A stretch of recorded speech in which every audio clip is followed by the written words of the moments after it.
원래 불교의 해탈이라는 것, 구원이라는 것은 윤회가 반드시 전제되어 있어야 된다. 만약에 그렇지 않다면, 내가 만약에 더 이상 윤회를 믿지 않는 현대의 불교도라면 우리는 그러면 이 깨달음을 어떻게 이해해야 될 것인가? 그 아주 오래된 전범이 도가나 유가에서 보였던 깨달음의 방식들을 지금 되살리는 것일 수도 있고, 말하자면 일체계고라고 했을 때 그 고통이 없는 경험으로 나아가는 어떤 자세들이 바로 우리가 오늘날의 윤회를 믿지 않으면서 불교를 따르는 자가 될 수 있는 방법이다라고 이야기합니다. 저는 이게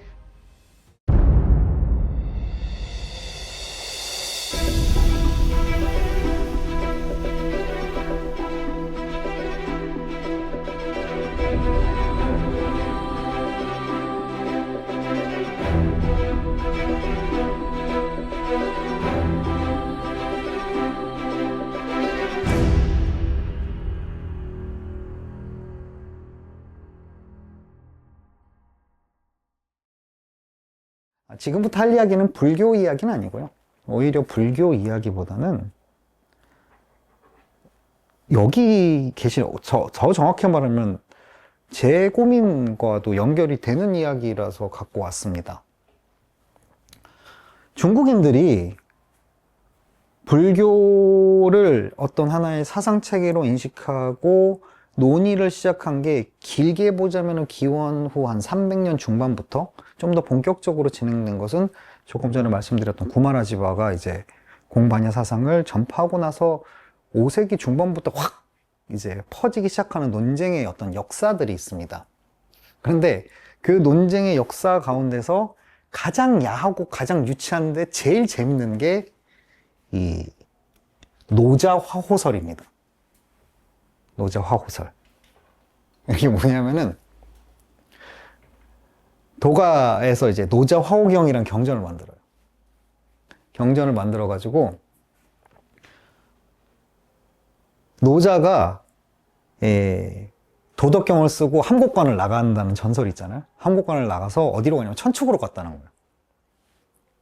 천축으로 가서 영윤희라고 하는 자기 이제 아랫사람한테 월정을 타고 중천축국에 내려가서 정반부인, 그러니까 입으로 들어가서 이제 애로 태어나게 된 게 그게 시다르타라고 이야기를 합니다. 그러니까 내가 보낸 부하가 바로 시다르타고, 이 시다르타가 태자의 죄를 버리고 산에 들어가서 돌을 닦아 위 없는 돌을 이루고 이 사람이 스스로 호를 부처라고 하였다. 그래서 처음으로 실담 12문자를 만들어서 3만여 원을 위압하여 전개했다. 그래서 96종의 삿된도를 깨뜨리고 70세의 사람들에게 들어와 열반을 보였다. 그리고 양왕시대 을륜에는 나는 다시 중국으로 돌아와 천인을 교화하고 이에 공구한테 인이 등의 법을 전했다라고 하는 노자가 화호, 오랑캐를 교화했다라고 하는 경전이 있습니다. 그럼 불교도들은 이거 어떻게 반응할까요? 완전 거꾸로 반응하는 거예요. 뭐라 그러냐면은 이 청정법행경이라는 경전이 있습니다. 이건 전해지지는 않는데요. 천태가 쓴 유마경 현소에 나타난 언급, 인용이 돼 있습니다. 뭐라 그러냐면은 붓다의 이제 상수제자 중 한 명이었던 마하가섭이 중국에 응생해서 그 사람을 이제 노자라고 불렀다는 거예요. 그래서 이 노자가 무예의 가르침을 펼쳐서 나라를 다스리고 신선을 닦아서 자신을 다스렸다. 또 그 경전은 뭐라 그러냐면은 광정동자, 이 광정동자는 유마경에 나오는 인물인데 이 광정동자가 중국에서 중리라고 불렸다는 겁니다. 그래서 이 중생들의 근기에 따라서 이 땅을 유행하며 문장을 지어서 예를 확립하고 시를 가려 뽑아서 후세에 교훈을 남겼다. 즉 도가 사람들은 뭐라 그러냐면은 노자가 이제 인도에 가가지고 자기의 이제 아랫사람을 보내서 이제 낙해한 것이 붓다다. 붓다라는 것은 노자의 제자다. 이 이야기를 하는 거고, 불교는 부처가 자기의 제자를 보내가지고 이제 중국 땅에 응생한 것이 노자다. 이런 식의 이제 너무 유치하잖아요. 이건 나중에 더 유치해집니다. 어쨌든 부처가 노자의 제자이기 위해서는 노자가 부처보다 먼저 태어나야 됐을 거 아니에요.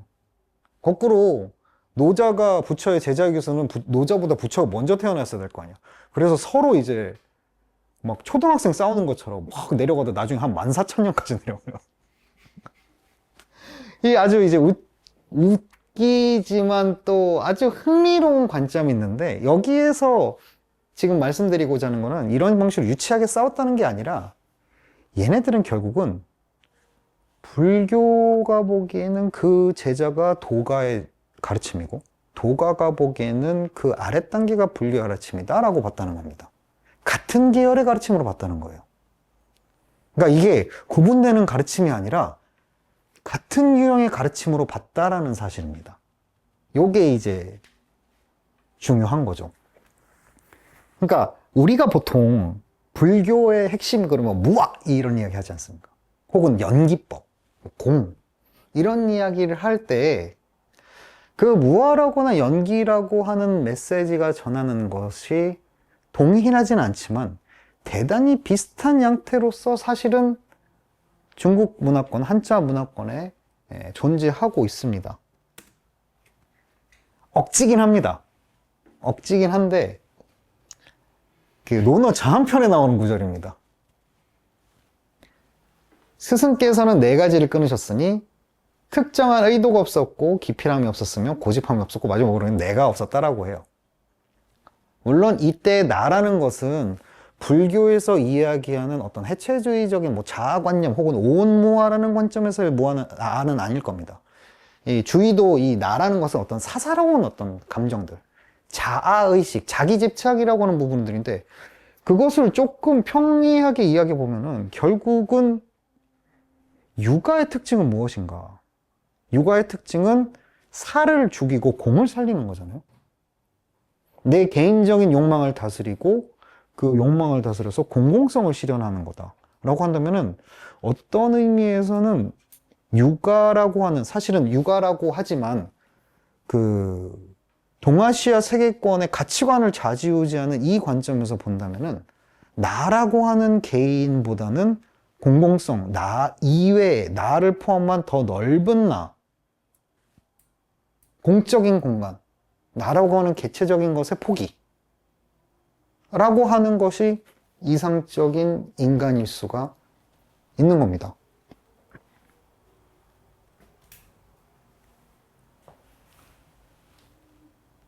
무아를 어떻게 해석할 것인가의 문제도 되는 거죠. 무아라는 것이 만약에 정말로 이제 형이상학적 혹은 철학적인 의미에서 이거 농구를 진행한다고 하면은 당연히 이제 공자가 말했던 내가 없었다, 그러니까 나라고 하는 사욕이 없었다는 말과는 그렇게 동일시되진 않을 겁니다. 근데 만약에 이것을 어떤 실천적인 무아, 저희 선생님, 조성택 선생님께서 말씀드렸던 실천적인 무아라고 하는 부분들, 그러니까 무아는 결국 우리의 실천에 있어서 어떤 의미인가? 결국 자기중심성의 극복이라고 하는 문제에서 무아를, 이게 뭐냐면 현대적으로 해석하면요, 무아를 현대적으로 해석하면 이거랑 그렇게 달라지가 않아요. 거꾸로 무아라고 하는 논의들을 이 사람들이 받아들였을 때도 그렇게 크게 불편하지 않게 받아들였을 겁니다. 얘네들 뿐만이 아니라 고대 사회가 그렇겠지만 기본적으로 자의식이 약한 문화권이고, 그 전체라고 하는 데 있어서 개인을 누르는 것이 바람직한 덕목으로서 여겨지는 곳에서 무아라고 하는 것은 별로 그렇게 문제가 되지 않았다. 오히려 그렇지, 무아지. 사욕은 극복돼야지. 극기복례 해야 될 거 아닙니까? 결국 나를 이기고 얘로 돌아간다. 얘라는 것은 뭐예요? 보편적인 가치로. 자신을 이기고 보편적인 가치로 돌아간다라고 했을 때 과연 이네들에게 있어서 무아라는 것이 아주 생소하거나 특징적인 철학으로 받아들였을까? 아니면 우리가 말했던 무아라는 것이나 사욕의 극복이라는 것을 또 이런 방식으로 해석할 수도 있겠구나 라고 생각했을까? 게다가 그것을 전한 언어가 원래부터 인도의 맥락을 담고 있는 것이 아니라 이미 중국 문화권에 익숙한 용어로 변형된 다음이었다면 당연히 적어도 이 불교 경전을 보고 흥미를 갖고 있는 사람들이 무아에 대해서는 불편하게 여기지는 않았을 것 같습니다.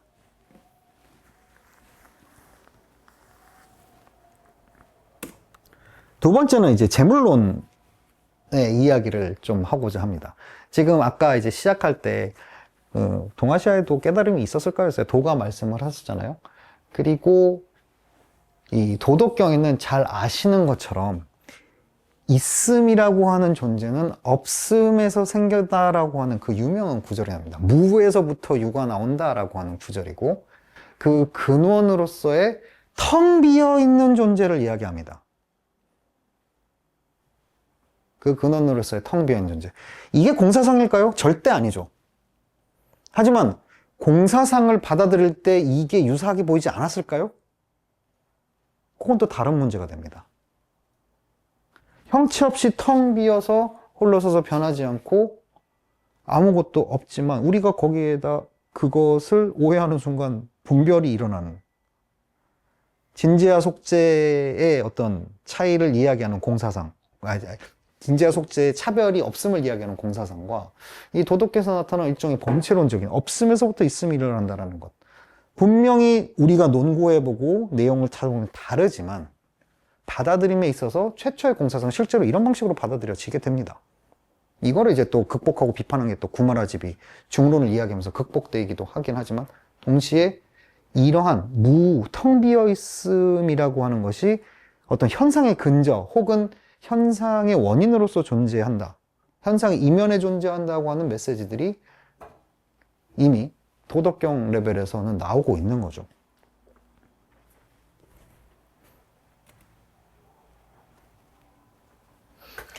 이건 어떻습니까? 특히 제가 한번 주목해 볼 이 두 번째 구절입니다. 사물은 저것이 아닌 것이 없고 이것이 아닌 것이 없다. 따라서 저것은 이것에서 나오고 이것은 역시 저것에서 나온다라고 하는 구절이 나옵니다. 뭐 좀 비슷하지 않아요? 이것이 생겨나면 저것이 생겨나고 이것이 사라지면 저것이 사라진다. 적어도 도가의 텍스트에서 만물이 서로 의존하고 있고 서로 간에 상대하고 있다는 통찰은 분명하게 나타납니다. 분명하게 나타나요. 태초에는 본래 생명이란 존재하지 않았다. 생명뿐이겠는가? 그 어떤 형태조차 없었다. 형체뿐이겠나? 길이조차 없었다.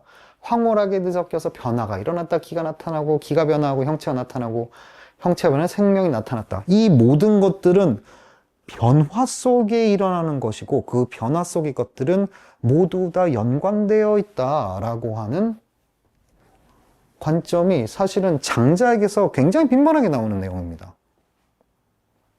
다만 장자는 이것을 연기라고 지칭하지 않죠. 오히려 이게 재밌습니다. 재물이라고 지칭합니다. 재물이 재물도 물론 여러 가지로 해석될 수 있겠지만 결국은 고른 만물이라는 뜻이잖아요. 평등한 만물. 이게 장자는 이렇게 모든 것들이 서로 의지하고 있기 때문에 사실 만물에는 차등이 없고 평등하다라는 이야기를 합니다. 연기랑은 조금 다르죠. 연기라는 것은 결국은 조건에 의해서 일어났다 사라지는 그 메커니즘을 이야기하는 거라면은, 장자라는 것은, 장자라는 사람이 말한 장자가 말한 이 재물놀이라는 것은 이렇게 모든 것들이 상호 의존하고 있는 이 세계를 약간 관조하는 측면에서 재물을 이야기를 할 뿐입니다. 같은 현상과 같은 메커니즘을 두고 관점만 바꿔가지고 이야기를 하고 있다고 볼 수 없을까요? 이게 그런 겁니다. 저는 지금 도가와 유가와 불가가 똑같은 이야기를 한다거나 유사한 이야기를 한다고 이야기를 하는 게 아니라, 적어도 이런 전통을 알고 있었던 사람의 입장에서 불교를 처음 접하게 됐을 때 불교를 이해할 때 어떤 방식으로 이해될까라는 문제입니다. 무아와 연기라고 하는 불교의 독자적인 이론들은 이런 중국 전통에서 고전 텍스트를 읽었던 지성인들의 입장에서 보자면은 조금 더 세련되거나 조금 추가적인 메시지를 전할 수 있지만, 같은 결이구나 라고 받아들일 수 있다는 거죠. 그러니까 이런 것들은 이네들에게 있어서는 크게 드러나는 차이가 아니게 되는 겁니다. 오히려 불교에서 아주 세련된 어떤 그런 논의들 있잖아요. 도가가 막 흡수를 막 해요. 자기들이 막 가져가요. 막 이제 나중에 그런 뭐 주석서 보면 그런 것도 나와요. 이 도덕경에 대해, 도덕경에서 도는 무형이고 무명이다라고 막 이야기를 하거든요. 이 형태도 없고 이름도 없다. 뭐 이런 무에서 유가 나온다 할 때 이 무는 바로 도이다. 근데 그 다음에 뭐라고 부연되냐면 이때 도를 가리키는 무란 유무의 무가 아니다라는 말을 해요. 있다 없다라고 하는 상대에서의 무가 아니다. 이거는 대단히 불교적인 아이디어들이거든요. 말하자면 도가는 자기들의 사상을 세련되게 만들 때 불교적인 용어를 막 차용을 해서 갖고 올 수가 있게 되는 겁니다. 왜냐? 같은 계열의 사상이라고 생각하기 때문에. 그리고 실제로 그런 식으로 스팝되기도 하고.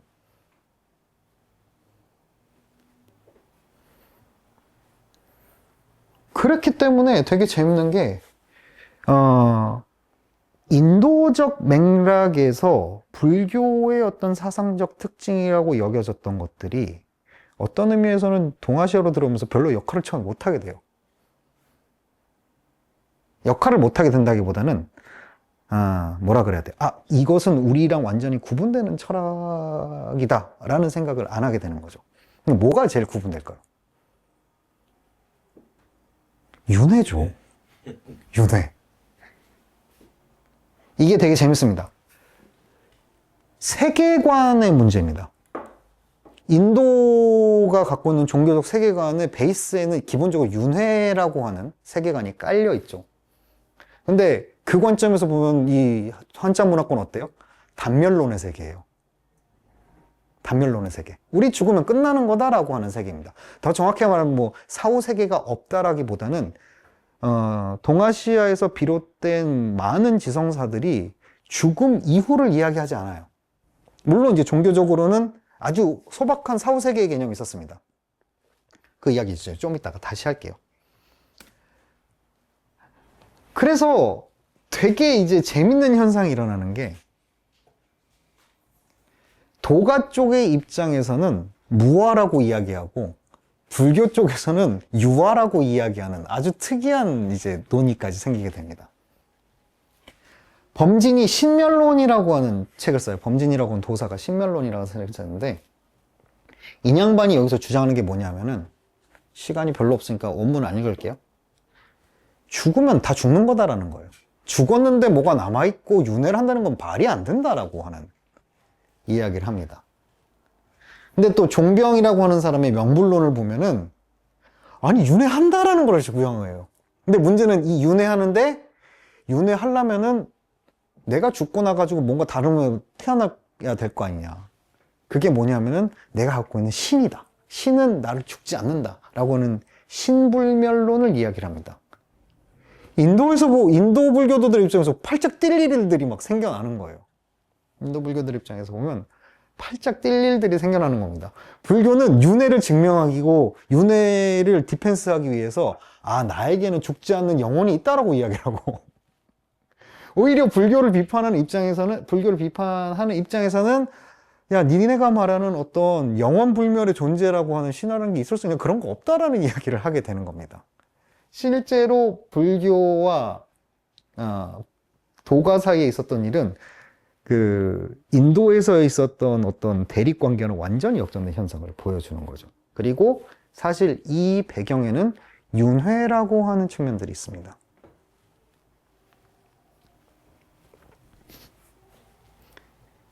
그게 이제 제가 왜 깨달으려고 하는가라고 이 오늘 강의의 제목을 지었던 이유이기도 합니다. 혹시 이 구절 보신 분 있으시죠? 초기 불교에서 아라한이 딱 그 새끼 사선에 들어가 가지고 이제 산명을 얻었을 때의 이런 일종의 열반송입니다. 태어나면 다 무너졌고 범행은 다 이루어졌다. 해야 할 일을 다 마쳐서 다시는 윤회하지 않으리라. 석가모니 열반. 이 마하사짜가 소따에 나오는 건데 이 석가모니 열반송이라고 하는데 뭐 이제 아라한들의 이제 정형구로 쓰죠. 네, 많이 나옵니다. 근데 이게 재밌는 게 결국 열반의 최종적인 결론은 뭐냐면 다시는 윤회하지 않는다 라고 하는 게 이제 최종적인 결론이에요. 무슨 말이냐면은 깨달음을 위해서는 윤회가 전제돼야 되는 겁니다. 적어도 불교적 깨달음을 위해서는 윤회가 전제돼야 되는 거죠. 틸만 페터라고 하는 분이 초기 불교의 인연과 명상에서 요거를 서론에서 되게 재밌게 쓰신 부분이 있습니다. 그분이 뭐라 그랬냐면은 불교의 구원은 현세적 정신적 안녕에도 관심을 두고 있지만 여전히 존재는 끊임없이 생과 사를 반복한다는 개념에 굳게 묶여 있는 것으로 보인다. 그 다음 말이 저한테는 좀 충격이었어요. 제가 이거 박사 때 읽었었는데, 만약 윤회가 없다면 구원의 길도 필요 없을 것이다. 왜냐하면 고통의 종말이 죽음에서 이루어지기 때문에 니르바나가 곧 내가 죽으면 끝나는 거예요. 나는 죽으면 그대로 끝이야. 그리고 견딜 수 없는 고통이 있다면은 사람은 스스로 생을 마감할 수도 있다라는 것을 지적을 합니다. 그때 제가 알았어요. 아, 그러면은 우리가 지금 부처의 깨달음이라 하는데 적어도 초기 불교 혹은 인도적 맥락에서의 깨달음이라는 것은 반드시 윤회가 전제가 돼 있는 깨달음이구나. 그렇죠. 뭐 만약에 내가 윤회하지 않는다고 생각한다면은 그냥 괴로우면은 아주 극단적으로는 내가 그냥 목숨 끊으면은 괴로움 끝. 일체 계고인데 왜 윤회를 하느냐? 죽음으로써 끝나지 않은 고통이 있기 때문에 해탈을 해야 되는 거잖아요. 근데 내가 윤회를 믿지 않아. 윤회를 믿지 않으면 사실은 깨달을 필요가 없어지는 거죠. 아주 극단적인 사례이긴 합니다만. 저는 이제까지는, 저도 이제 그 깨달음에 관심이 있었으니까 불교 전공을 했겠지만, 저는 그렇게 막 윤회를 강력하게, 뭐 있으면 좋겠다 정도지, 뭐 윤회를 강력하게 믿지는 않았거든요. 근데 이게 뭐냐면은, 깨달음을 어떻게 규정하고 어떠한 의미인지는 그 깨달음을 이야기하는 문화 혹은 세계관에 의해서 그 내용이 결정된다는 거죠. 그리고 만약에 깨달음을 이야기하는 문화권이 바뀌면은 어떤 의미에서는 깨달음의 내용도 바뀔 수가 있게 된다는 겁니다. 여기 계신 분들이 다 윤회를 믿고 계신지는 모르겠어요. 윤회를 믿고 계신지는 모르겠지만 만약에 초기 불교의 가르침을 계속 따르시면서 초기 불교가 맞다고 생각하신다면 그분들은 윤회 또한 믿고 인정하는 세계관을 받아들인다는 의미와 같습니다. 문제는 이게 지금 단멸론의 세계관을 갖고 있는 중국으로 들어왔다는 게 문제죠. 그 유명한 공자의 말이 있습니다. 자로가 귀신을 섬기는지를 물었더니 공자가 딱 말해요. 야, 사람도 제대로 섬기지 못하는데 무슨 귀신을 섬기냐. 또 감히 죽음에 대해서 묻고자 합니다. 그랬더니 공자께서 또 말해요. 삶에 대해서도 잘 모르는데 어찌 죽음에 대해서 알겠느냐. 이 말은 중국 자체에서 뭐 사후세계가 있다 없다가 아니라 이러한 철학적 윤리적인 논의들을 궁구했었던 소위 말하는 그 제자백가라고 하는 지성인들 사이에서 죽음은 그렇게 큰 문제가 안 됐다는 말입니다. 삶은 문제가 됐겠지만 삶이 문제였지 죽음 너머의 것은 내가 논증할 수도 있고 고민할 수도 있는 문제가 아니다. 사유적인 단멸론의 세계에 있는 사람들인 거죠.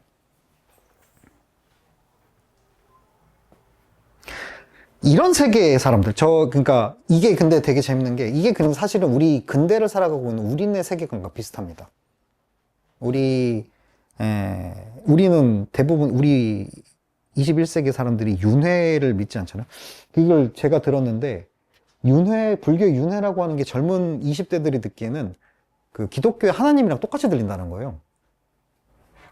그 기독교 하나님이랑 똑같이 들리는 거예요. 믿을 수도 없는 거를 자꾸 이야기한다라는 방식을 했을 때 사실은 우리가 취하고 있는 주류적인 삶의 태도는 여기에 가깝습니다. 아니 지금 사는 게 문제인데 무슨 죽음 이야기를 하고 있느냐고. 죽음이 끝이지. 네? 법률 선생님도 그렇게 그렇죠. 사람들한테 하려고 하시는 그런 부분들이 있는 거죠. 제가 그래서 지금 동아시아 불교를 하지만 저희의 이야기라고도 말씀드리는 이유가 여기에 있습니다. 실제로 조금 재밌는 게 이러한 전통에서 깨달음은 어떤 걸까요? 자, 인도에서 해탈이라는 것은 결국은 삼사라로부터의 자유입니다.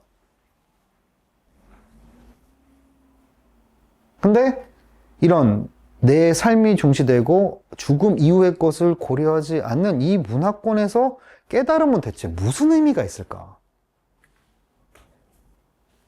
크게는 유교적 모델과 도교적 모델이 있는 것 같아요.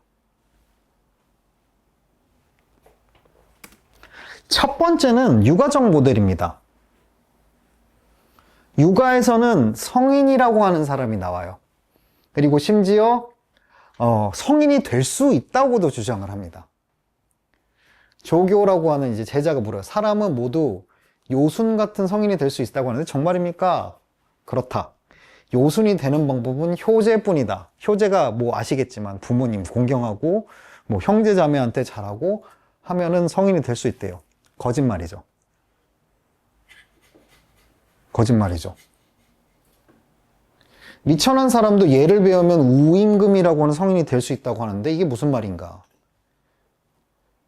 우임금이 우임금인 이유는 그가 인의 법 그리고 올바름에 근거하기 때문이다. 그렇다면 인의 법 정에는 그것을 알 수 있는 이치가 있고 이치가 있다면 길 가는 사람이 그것을 알 수 있을 것이다. 모르는 사람들은 인의 법정을 알 수 있는 바탕을 지니고 있기에 우리 모두가 우임금 같은 성인이 될 수 있다. 그러니까 말하자면 규칙 잘 지키면은 성인이 될 수 있다는 거예요. 역시 거짓말이죠.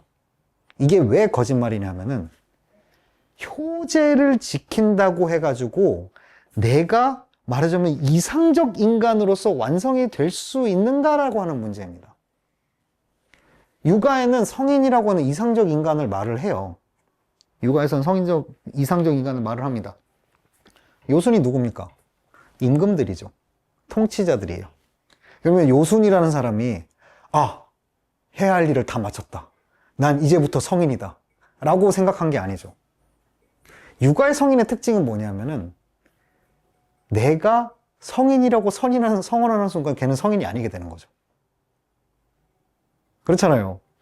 이상한 놈이 되는 거지. 왜냐하면은 성인이라고 하는 것은 예를 지키고 통치를 잘하고 아주 이상적인 삶을 살았던 과거의 이상적인 모델을 성인이라고 하는 거죠. 그게 무슨 말이에요? 내가 살아있는 동안 난 절대로 성인이 될 수가 없어요. 죽고 나서 누가 나를 성인이라고 할 수는 있겠지. 우리가 유일하게 해야 할 일은 과거 성인들이 걸어온 삶을 그대로 따라가면서 성인에 닮고자 하는 노력을 죽을 때까지 하는 것이 우리가 성인인 거죠. 말하자면은 내가 성인이 되는 것이 아니라 성인으로 살아가려고 노력하는 거예요. 거기에는 완성이 없어요.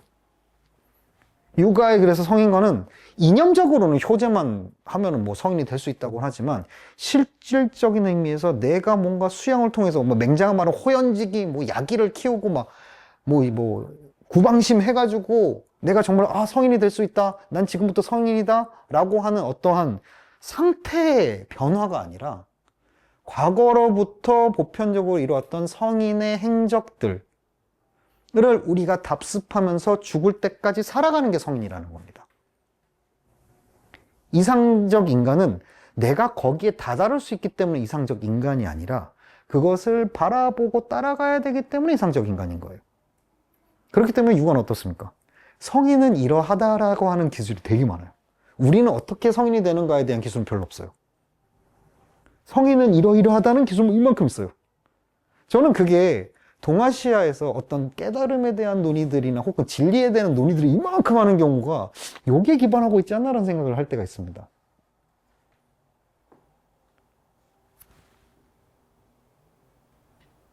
무슨 말이냐면은 우리가 적어도 이제 이 육아적 세계관에서는 말하자면은 내가 부처가 되지 않더라도 부처가 되는 것처럼 살 수가 있다는 거죠.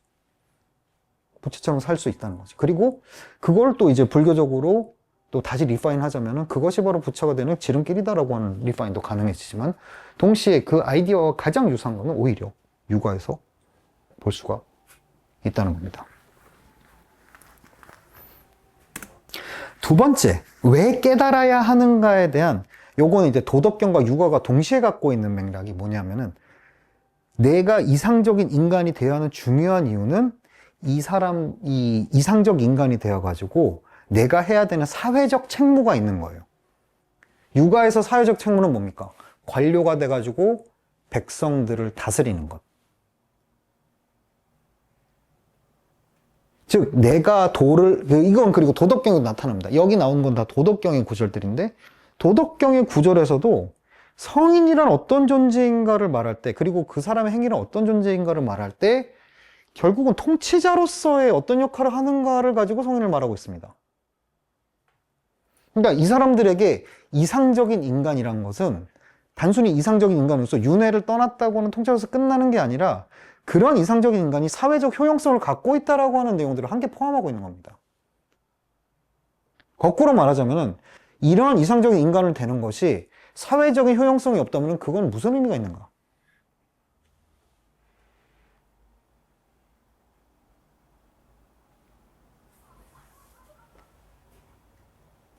그래서 이게 되게 재밌어요. 도덕경을 보면 보통 이렇게 뭐 형이상학적 철학서라고 하잖아요. 근데 실제로 보시면은 다 정치학이에요. 성인들이 어떻게 백성을 다스리는가?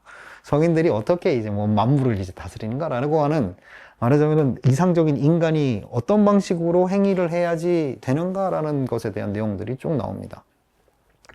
성인이 이런 식으로 이야기하면서 내가 무의해서 백성들이 스스로 자라나고 내가 고요함을 좋아해서 백성들이 스스로 바로잡고 내가 일삼음이 없어서 백성들이 스스로 부유해지고 내가 바라는 것이 없어서 백성들이 순박해졌다 라고 하는 내용들이 나오게 되는 것이죠.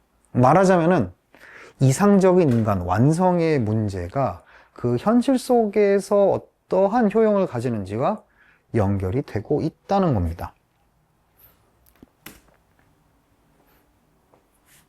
그리고 이제 여기에서 우리가 이제 처음에 말씀드렸던 과연 이제 불교와 비슷한 윤회라는 게 있을까요? 라고 했을 때 가장 비슷한 장자에 나타난 구절들입니다. 이거 진짜 보면은 이제 불교 아시는 분들은 이거 봐라 라고 하는 느낌이 들 거예요. 안회라는 사람이 이제 좌망이라는 이야기를 해요. 그러니까 앉아서 잊어버리는, 앉아서 망각하는 경지에 도달했다는데, 좌망이 뭐냐?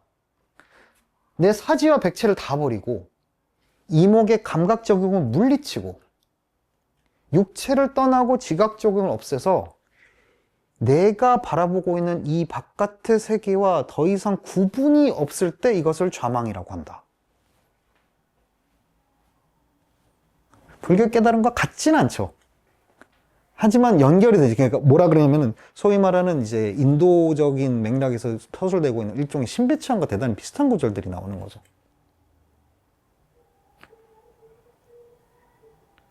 뒤에 부분은 더 그렇습니다. 성인의 도를 성인이 재능이 있는 사람한테 알려주는 게 쉬운 일이다. 내가 차근차근히 지켜보면서 그에게 일러주었는데 3일이 지난 뒤에 천하를 잊어버리고 천하를 잊어버리자 내가 또 그를 지켜보니 지도해보니 7일이 지난 뒤에는 사물을 잊어버리고 9일이 지난 뒤에는 자기의 삶을 잊어버렸고 이미 삶을 잊어버린 후에는 아침 햇살 같은 경지에 도달했고 아침 햇살과 같은 경지에 도달한 후에는 홀로 우뚝 선 도를 볼 수 있었다. 홀로 우뚝 선 도를 다 본 뒤에는 시간의 흐름을 다 잊어버릴 수 있고 시간의 흐름을 잊은 이후에 드디어 여기에서 불교의 윤회관과 윤회 없는 깨달음이 만나는 구절이 나옵니다. 죽지도 않고 살지도 않는 경지에 들어갈 수 있었다. 요게 저는 아주 미묘한 그 중국적 사유와 그 불교적 사유의 차이라고 생각하는데, 도가에서 대립하면 생과 사예요. 삶과 죽음입니다.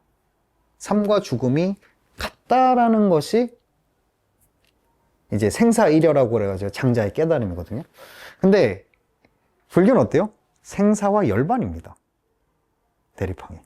그러니까 이미 삶과 죽음이라고 하는 것이 한 쌍으로 묶여 있어요. 근데 장자에서는 죽음과 삶의 구분이 없다라는 것으로 이야기를 하게 되죠. 그리고 여기에서부터 사실은 접점생깁니다. 이미 죽음과 삶의 경계가 없다면 죽음 이후의 삶과의 경계 또한 확장되면 없어지게 되죠. 이러한 태도 때문에 동아시아 불교의 깨달음이 현재화되게 되는 그런 영향들이 있을 수 있다고 생각을 합니다.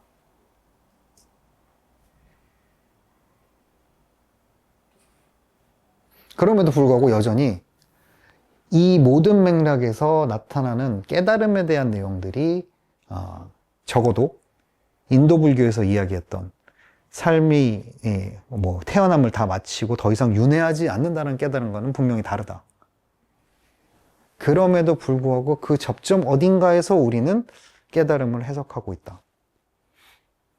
그리고 이것은 비단 우리가 아니라 이 시대에도 그 이후에도 끊임없이 이러한 긴장 속에서 동아시아 불교가 계속해서 깨달음 혹은 불교의 이야기들을 자신의 담론 속으로 넣고 혹은 경계하면서 계속해서 조심스럽게 진행되고 있었다 라고 하는 이야기입니다. 그래서 제가 이 이야기를 하는 가장 마지막, 왜 깨달으려고 하는가에 대해서는 이제 여러분들에게 질문을 하는 걸로 끝내고자 합니다. 아까 틸만 페터가 했었던 이야기의 연속성이에요. 말하자면은 원래 불교의 해탈이라는 것, 구원이라는 것은 윤회가 반드시 전제되어 있어야 된다. 만약에 그렇지 않다면, 내가 만약에 더 이상 윤회를 믿지 않는 현대의 불교도라면 우리는 그러면 이 깨달음을 어떻게 이해해야 될 것인가? 그 아주 오래된 전범이 도가나 유가에서 보였던 깨달음의 방식들을 지금 되살리는 것일 수도 있고, 혹은 틸만 페터는 뭐라 그러냐면은 고통이 아닌 자연스러운 본성이 있음을 믿고 더 이상 고통의 영석에 대한 공포가 일어나지 않는 경험을 향해 나아가는 것이다. 말하자면 일체계고라고 했을 때 그 고통이 없는 경험으로 나아가는 어떤 자세들이 바로 우리가 오늘날의 윤회를 믿지 않으면서 불교를 따르는 자가 될 수 있는 방법이다라고 이야기합니다. 저는 이게 완전한 정답이라고 생각하지는 않습니다. 무슨 말이냐면은 이제 이 세계관을 온전히 받아들이지 않는 이들이 불교의 깨달음을 이야기하기 위해서는 우리도 필연적으로 중국인들이 그러했던 것처럼 깨달음에 대한 내용을 우리의 입장에 맞게 어느 정도는 수정하고 또 자기만의 답을 찾아서 나가야 되는 입장에 있다는 겁니다. 그래서 역설적으로 오늘날 가장 인기 없는 중국 불교의 모습이 어쩌면 우리가 지금 불교를 바라본 모습하고 가장 닮아 있을 수 있다 라고 하는 지점을 말씀드리고 싶었습니다. 오늘 강연은 여기까지 하겠습니다. 감사합니다.